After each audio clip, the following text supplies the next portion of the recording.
Operation System Override may be a season dedicated to Dokkaebi. However, a large part of the lore has kind of been her story over the past few years. She has played a massive role in shaping where we are in the lore right now, especially with antagonists such as Phobos. And now that Dokkaebi has an updated bio, I think now is a perfect time to look into this, and also how he got to this point with this new version of Dokkaebi. Now, Dokkaebi's lore would properly get fleshed out back with the hammer and scalpel animation, where she would represent the new era of Rainbow, and Thatcher would represent a more classical style. As the lore would continue to progress, the two would gain a mutual respect for each other, and eventually would get to the point where they clearly cared for each other, Thatcher being that sort of older father figure.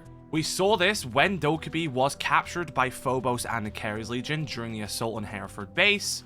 We learned that, according to Sledge, that Thatcher was very uneased at this time, to the point where he believed that he was, maybe going to make some irrational decisions. And is over the period of Year 10's lore during the operation in Detroit, where she is held captive by Phobos, where we truly get to see this change in Dokkaebi. Everyone always deceived her. That was a big thing growing up, and that's why she has glasses on. If you don't know, Dokkaebi doesn't need glasses. She wears them for her persona. She wants people to underestimate her. They want them to think of her as just this nerdy girl, which isn't that much of a threat. But there was some really interesting symbolism with her glasses as well during the Year 10 cinematic, where we actually see her captured by Phobos, and the fact that one of the things which Hibana found in Hereford's ruins was Dokkaebi's glasses. Something that you would say is maybe a bit of an unveiling of the mask which she wears. Yet, despite these glasses not being there,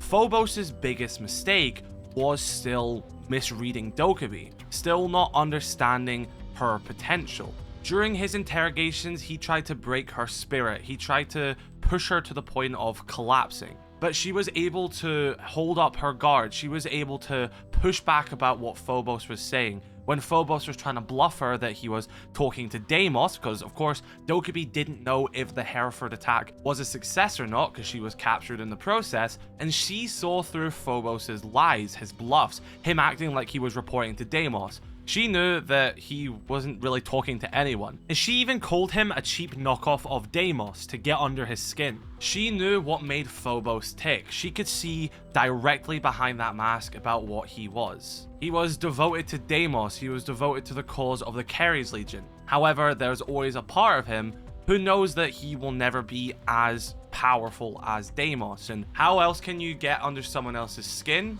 Well, compare them to their idol and tell them that they'll never be as good as their idol. And that is then when they let their guard down, Dokkaebi was able to enact her escape she had been planning, using a broken piece of metal bar to kill one of the Keres Legion guards and eventually escape. Now, she was of course rescued by Rainbow and Nighthaven. It's not to say that this entire operation was only on Dokkaebi's back, but she did get herself out of there, and she actually even saved IQ and Clash despite being on her last legs. And the thing was, even when she was extracted, broken and beaten, and went to the medical bay, Dokkaebi still played a massive role in this operation.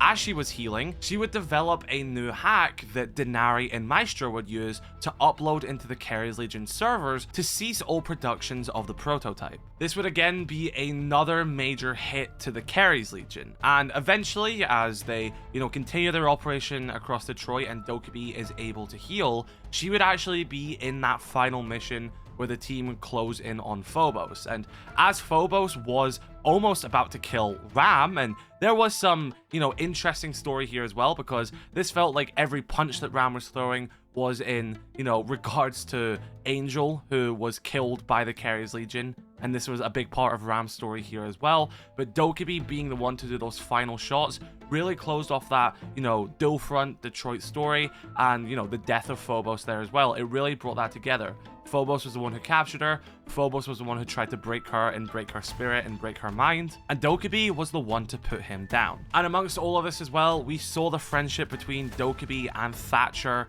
continuing to be a thing. There was a great one in the animation where they just look at each other, and you can see how proud Thatcher is, even though you can't see his face. And there's also a fun detail as well when you look at his elite skin, which came with his remaster is based on Dokkaebi. You've got a Dokkaebi pager by his waist, and there's even a fun detail when you look at his gloves. The fingers which are missing, so the ones that don't have gloves on them, which are exposed, are the inverse of the one on Dokkaebi's gloves. Again, just showing that sort of, you know, Dokkaebi and Thatcher friendship and the bond which the two have shared. And I actually do wish that at some point we get a new Dokkaebi elite skin, which is more hardened and based on Thatcher. I think that would be a really nice thing as well. But then, of course, we have that 2-year time jump after this. You know, Dokkaebi, we learn that she actually can't go back to Korea because, you know, the issues with her CTU and government, the whole reason when she entered Rainbow as well. And that is when we now come to this reactivation of Rainbow, where she would be selected by Bishop, who is the new Rainbow 6, under a new era of Rainbow for the Rainbow reselection training. And that is when we have our new bio, and of course the new Jago payload by Dokkaebi as well. So let's take a look at her bio. We can learn so much more about her new hack and just this new version of Dokkaebi. So not only does it have a new specialist profile, it actually has an entirely new background, which is a bit unique for these remastered ops. They never really do this. So it says, potato, botnet, who cares, as long as I come out on top. Nam has been an overachiever since childhood. The academic pressure she faced from her parents instilled in her a compulsion to control her environment and outperform her peers, which often caused schoolyard fights, but it also set her up for success.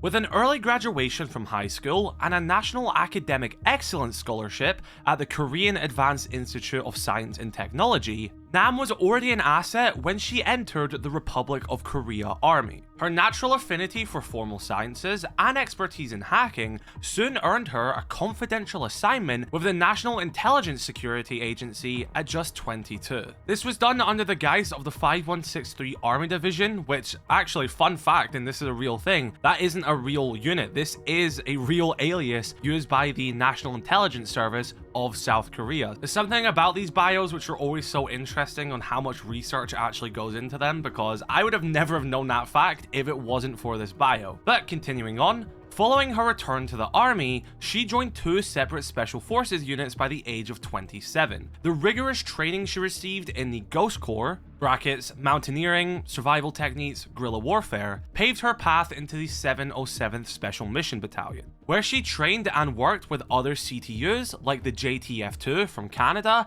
and the GIGN from France. The early days of Nam's previous stint with Rainbow were marked by friction as she resisted scrutiny, but she ultimately settled in and became instrumental in the final crusade against Redacted. I assume this probably says the Keres Legion there. Final notes by Captain Redacted, likely Habana, comment on a matured specialist who learned the difference between friend and foe, and which way to point the gun. A nice sort of recap of Dokkaebi's story, talking about that hammer and scalpel situation and how we saw Dokkaebi progress through the lore itself. Right, moving on, we have the specialist profile by Rainbow Six himself, Paul Bishop, which is still insane that we can say that, you know what I mean? Like, Paul Bishop is Rainbow Six. That is just a crazy thing, and I absolutely love it. But we get some stuff about Nyx and the Keres Legion, and yeah, let's talk about this. When considering former Rainbow operatives for recruitment, Specialist Grace Dokkaebi Nam wasn't top of my mind. Her good standing with GSAC as a key member of the ArcNet Cybersecurity Task Force is one thing, but trust is in short supply right now. And last time she got in by hacking this system. Still, there was a factor I couldn't ignore. One of the new leaders of the Keres Legion, Nyx, is a tech savant of her own, and I needed fire to fight with. During the initial interview, I got a colorful display of the mask, highlighted in the reports and transcripts I had read. Nam plays the geek and the joker, wanting to be underestimated. Sure, she threw some computer terms my way to show she knew what she was talking about, but I didn't have time for games. I needed the real Dokkaebi. Once she realized I was serious about her, she leveled with me, and I got to meet the woman described in Habana's final report. Assertive, quick, sharp. I would have taken her on right there, but there was still the question of her readiness. I put together a program to assess and retrain exceptional candidates who have been off the field in Rainbow's absence, or have experienced trauma like Nam did when she was held and interrogated by Phobos. She hadn't shot a gun since she put him down, so it took her a moment to shake off the nerves. But, like riding a bike, it all came back to her soon enough. In her practice movements, I saw her mentors, Vigil, Ram, Thatcher. That she let them teach her was a sign that she was ready for more. Still, I expect there will be some growing pains as the other specialists sign on, ones that she is not as trusting with. The Trickster will make an appearance from time to time, but I'll bring her back to reality if need be. So that was our first ever specialist profile by Rainbow Six himself, Paul Bishop, and I just want to say, I really like Bishop as 6. Like, this specialist profile is really strong. Don't get me wrong, I liked Harry. I like how he done things. I liked his insight. But he is not Bishop. Bishop is a veteran soldier, you know. He has that experience. He was Rainbow 5. He is now finally Rainbow 6. And I just really like how they've written his specialist profile and how he's talked about Dokkaebi and how we see how he leads the team and how he, you know, feels about operators and everything. He isn't giving them the benefit of the doubt. This is his team now, and you're gonna be up to the shape of what he wants you to be. For example, when, you know, Harry had Dokkaebi, he was very, you know, reliant on her personality. He liked that. He wanted her to explore that even more. And it's not that Bishop isn't doing that, but like what he says, if I need to bring her back to reality, I will. That Trickster can make an appearance, but this is his team. He needs Dokkaebi to be in the right condition, in the right shape, and he's gonna fight the fight he's been given. So I really like this, you know, version of 6. I think we might be getting possibly the best 6 so far. I mean, of course that's going to be hard to fight Clark and Chavez, but Ubisoft, I really hope that you keep Bishop for the foreseeable future. Like, I want Bishop to be 6 for as long as possible. It just makes so much sense as a progression from Vegas, and I think we have a really strong character on our hands here, and I think it's good for the franchise as well. I think, especially for people outside the franchise, seeing Paul Bishop as 6 is a really good thing. So let's move over to her training and experience. Firstly, we have a Bachelor's of Science in Computer Science for Systems and Networks from the Korean Advanced Institute of Science and Technology. Now, fun fact, I actually have a very similar degree to her. I have a Bachelor's of Science with honors, which is, I don't think they do honors in Korea. I think that's a British thing. But yeah, I done a very similar degree. So hey, maybe one day I'll be in Rainbow. She of course has the Republic of Korea Army, the 9th Special Forces Brigade, known as Ghost, joint exercises with the USFK, which is the United States Forces Korea. The United States have a massive presence in Korea, and that is their sort of joint command, the USFK. And of course, the GIGN and the JTF2, we actually mentioned that before in her bio. We have the Rainbow CQC Advanced Training, GSAC Administrative Course, and the Rainbow Reselection Training. Now, the Rainbow Reselection Training does seem to be the thing that Bishop ran, and he talked about that as well. GSAC Administrative Course, I wonder if that's like a new part of the reselection process as well, or if that is something different. We do know that Dokkaebi does have a good standing with the GSAC, so I wonder if that's like the little glimpse of that there, and if that has to do with ArcNet, potentially. That's actually a group which we know Solus is now part of as well. Pretty cool world building there. Her relevant experience is Operation Burnt Fuse, the National Intelligence Service, Operation Deep Vein. All of these would have been prior to Rainbow, as far as I'm aware, because Operation White Noise would have been her first Rainbow operation, which is the next one listed. We also have 707th Special Mission Battalion listed, but she says former, and this I think sort of gives us an implication as well, because there was always a thing since Rainbow, in this version of Rainbow started in 2015, that it was these operators were still a part of their units, but they were just like on loan to Rainbow, if that makes sense. Considering that she is former, I don't know if it's just her, because of course she did have a falling out with them as well, or if like this new era of Rainbow is that like all these operators are just in Rainbow, like none of them are in their units. I'm not sure about that, don't quote me on that, but at least for Dokkaebi, she isn't in the 707th Special Mission Battalion. For her, she is just in Rainbow, if that makes sense. We also have Operation Grey Hornet, again, but not really sure what that one is. Operation Daybreak, we do know what that one was. That is when we had Clash and everything, and it was saving Dokkaebi. That was Operation Daybreak, when Dokkaebi was saved, and she did partake in that, obviously, since she was the one being rescued. We have the Detroit Redacted Elimination. I assume Redacted is Phobos there. And we have the GSAC ArcNet Task Force. So again, I do wonder if that has something to do with the administrative course as well. But yeah, ArcNet, we talked about that. It's a cybersecurity task force. Ghosteyes is a part of that. So Solace is also is currently in that when we look at her bio. This is something that Dokkaebi was a part of, presumably over that 2-year period of time to a certain extent, hence why she's in good standing with the Ghosteyes, but currently Solace is still in that group. Now, finally, we have an evaluation of her Jago payload, which is her new hack. Now, this is actually done by Osa, but something which is very important here, and if you saw my video the other day talking about all the new updated squads and everything, it says she is the Nighthaven Labs director. And again, it seems that Nighthaven Labs is now a separate entity to Nighthaven itself. GSAC bought Nighthaven prior to this 2-year time jump, and we do know that there's 2 operators listed in Nighthaven Labs, and again, a separate entity. If you look at Osa's bio, it literally says previous org Nighthaven, current org Nighthaven Labs, and IQ is also part of Nighthaven Labs as well. So it seems like there has been some sort of break-off, or this was a part of, you know, GSAC's sort of, I guess, reconfiguration of Nighthaven. So like, they just took the entities of Nighthaven and broke them apart for their own benefit, maybe efficiency and stuff like that as well. But yeah, Nighthaven Labs is now a separate entity, it seems. But considering that Osa is doing the evaluation for Dokkaebi's gadget, it does seem like they are still, you know, GSAC. So it seems like Nighthaven Labs is owned by the GSAC, and they are doing the gadget evaluation for Rainbow. So, you know, like, they're kind of 2 things now, 2 hands that the GSAC holds. At least that's how I interpret it,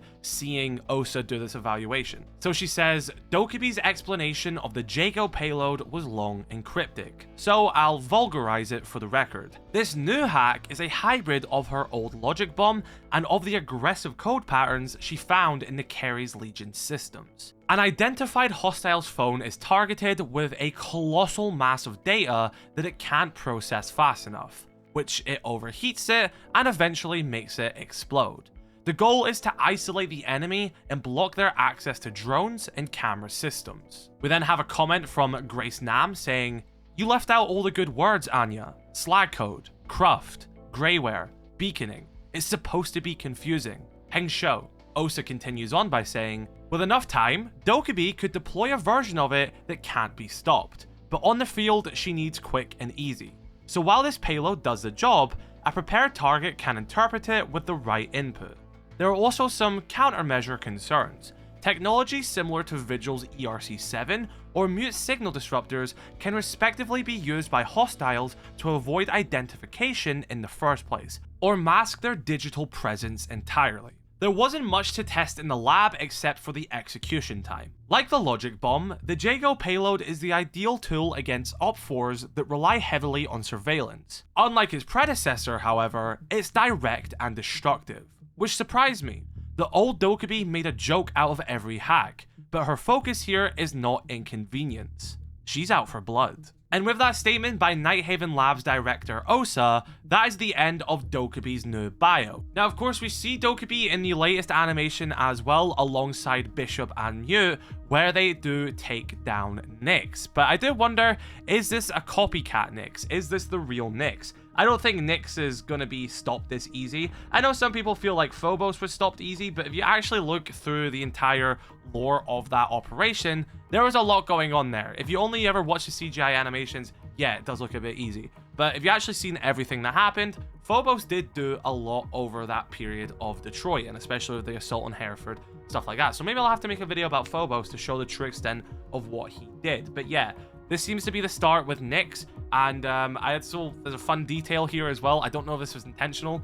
In this animation, you've got Bishop, Mute, and Dokkaebi. So Bishop is working alongside a British specialist and a Korean specialist. The exact same thing he did in Vegas 2 with Michael and Jung. So I don't know if that was a fun little Vegas 2 reference there by having him with a Korean and British specialist, but it happened. So whether that's a coincidence or not, I think that's quite fun. But yeah, that is the updated lore of Dokkaebi as of year 11 season 2, and a lot of great world building here as well. So let me know your thoughts in the comment section below about this new update to Dokkaebi and everything in the lore right now. I really like this period of the lore. I'm really enjoying this new era of Rainbow, and honestly really excited to see more. Drop a like on this video if you did enjoy, subscribe if you are new, since we are so close to 250k. Have a great one, and I'll see you next time.